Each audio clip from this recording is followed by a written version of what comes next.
ஞானசார தேரர் அவர்கள் குறிப்பிடுகிறார். பிள்ளையான் மீதான குற்றச்சாட்டுகள் ஞானசார தேரர் சந்தேகம் என்பதான செய்தி. உயிர்த்த ஞாயிறு தின தாக்குதலுக்கும் பிள்ளையானுக்கும் இடையில் நேரடி தொடர்பு இருப்பதாக எந்த ஒரு இடத்திலும் சொல்லப்படவில்லை என்று கலகுடத்தை ஞானசார தேரர் இவ்வாறு கூறுகிறார். உயிர்த்த ஞாயிறு தின தாக்குதல் தொடர்பாக கைது செய்யப்பட்ட சிவனேசதுரை சந்திரகாந்தன் மீதான விசாரணைகள் மற்றும் அவர் நீதிமன்றத்தில் ஆஜர்படுத்தப்பட்ட விதம் குறித்து கலகுடத்தை ஞானசார தேரர் தனது நிலைப்பாட்டை தெரிவித்திருக்கிறார். கொழும்பில் செய்தியாளர்களிடம் அவர் பேசும்போது, பிள்ளையான் கைது செய்யப்பட்ட போது அவரிடமிருந்து தாக்குதல் தொடர்பாக மிக முக்கியமான தகவல்கள் கிடைக்கப்பட்டு வருவதாக ஜனாதிபதியும் பிரதியமைச்சரும் பகிரங்கமாக தெரிவித்திருந்த போதிலும் ஓராண்டுக்கு பிறகு தாக்கல் செய்யப்பட்ட அறிக்கைகள் அதனை உறுதிப்படுத்தவில்லை.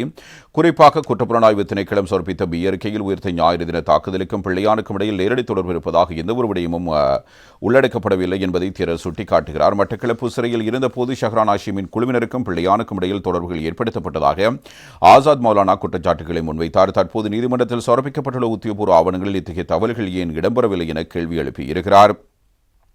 அரசியல் ஆவணங்களுக்காக கூறப்பட்ட இத்தகைய கருத்துக்கள் உண்மைக்கு அப்பாற்பட்டவை என்பது இப்போது நீதிமன்ற அறிக்கைகள் ஊடாக புலனாக தொடங்கியுள்ளதாகவும் ஞானசார தேரர் இவ்வாறு கூறியிருக்கிறார்.